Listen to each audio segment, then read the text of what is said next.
All right, welcome back to our channel. This is Nerding Every Day, and today we are canning tomatoes. So these are all of our tomatoes from the garden, at least all the ripe ones. We still have a ton more that are green and will be ripening soon. So we got this handy book, Guide to Preserving, from Ball, which is the classic mason jar name. This we got from Walmart, so it's pretty darn cool. It's got a whole section on tomatoes, and then it's got like different spreads you can do, stuff for fruit, pickling, just tons of cool stuff. So we're obviously focusing on tomatoes. I highlighted some of the important stuff. We've got citric acid that we got. We have quart jars, and then so we add a half teaspoon of the citric acid to the jars.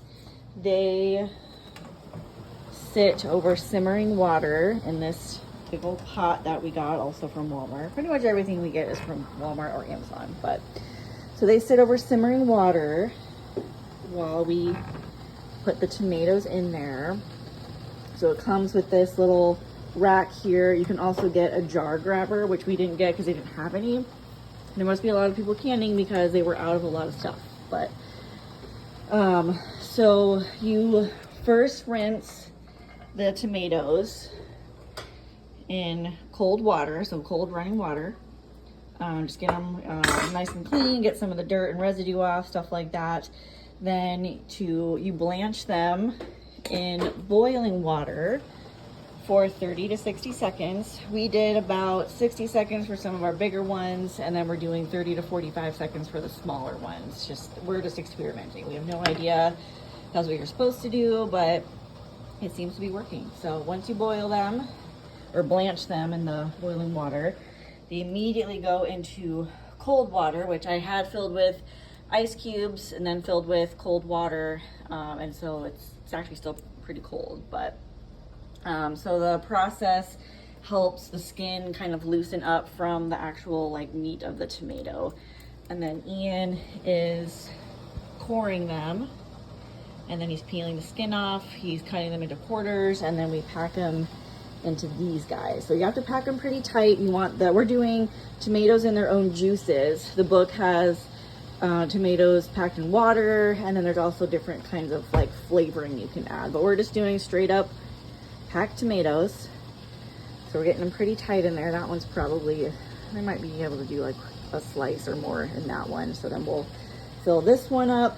We may, I don't know, I guess it depends on how we do with the other tomatoes, but we may have to let some go if they don't all fit in the jars. But so this or these again sit over simmering water. You don't submerge them yet. Once they're full, then you cap them, and then you submerge them in the water.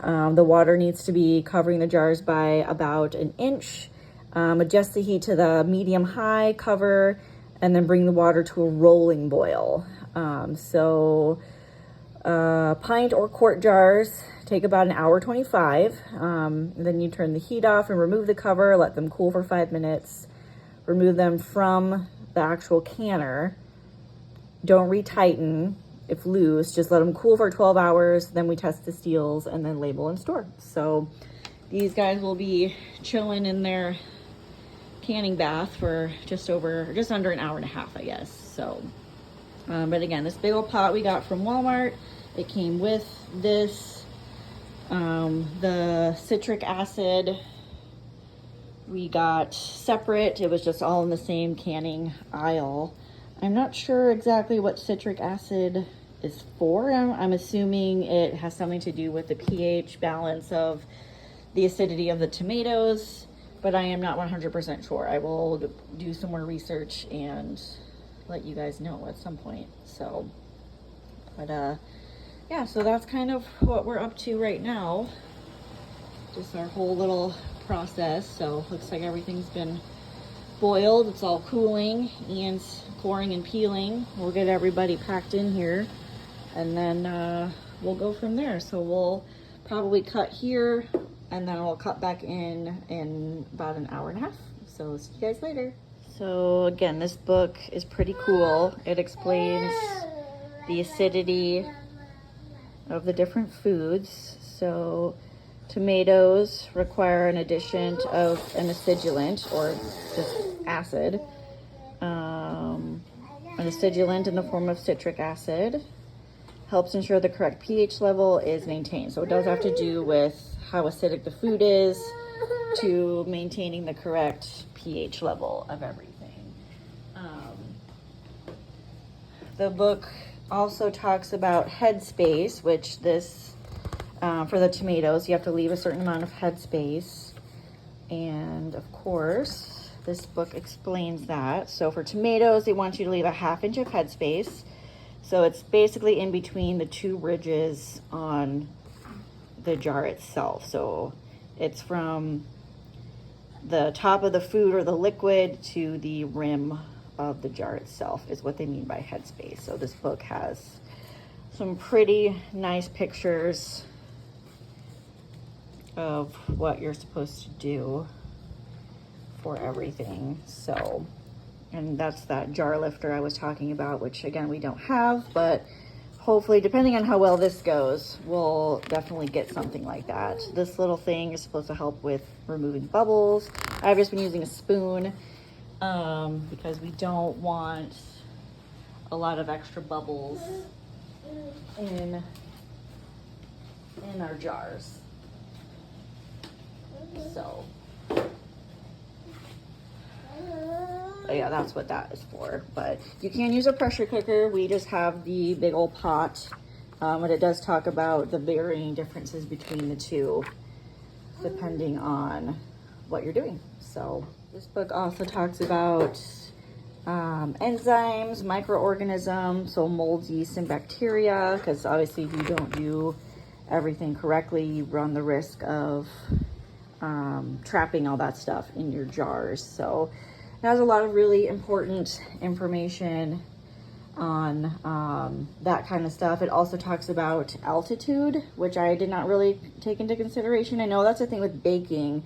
Sometimes you have to adjust your temperatures depending on what altitude you are, but apparently that's also something with canning as well. So it has adjustments for your altitude, whether you're doing the boiling water or the pressure cooker. So that's pretty cool. But yeah, it's a pretty informative little book. And again, it has tons and tons of different topics and stuff like that. So this is roasted garlic tomato sauce, seasoned, the tomatoes packed in water, basil garlic. We're just doing tomatoes packed in their own juice.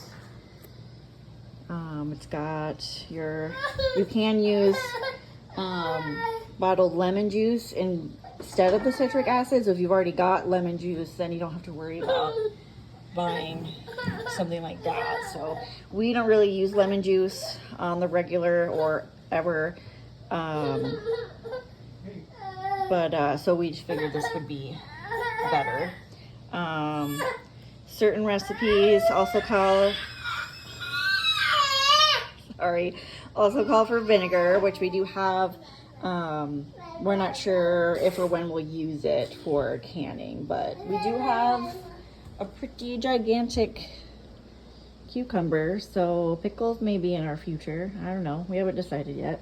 That was a surprise cucumber. Yeah, we had random cucumbers growing in the back of our yard, which we might have had a video at one point about that. We thought maybe they were zucchini, but they are cucumbers for sure. So, but all right, well, we'll cut back out and show you the final result. All right, so here are our tomatoes. We had to turn the heat off, let them cool for 5 minutes, and now they're just sitting out here cooling. They'll have to sit here for about 12 hours. So we aren't supposed to tighten the lids anymore. So we'll just let these guys cool overnight, and then by the time we get off work, we'll be able to label them and store them outside. So we have our water cooling out there. You can see the steam rising still. It's pretty cool outside. We're gonna water some of our plants with that water, but that was pretty much it. So it's fairly simple. I mean, it is time consuming, but overall it's not too difficult. So we'll have plenty more tomatoes to can as the rest of fall continues. So we've got a ton more out there, but yeah, so we'll let those cool overnight and get them all labeled, and we're gonna store them in our basement, and then we'll keep checking our tomato plants to see how many more we have. We've got peppers out there too, so we're gonna try to can those.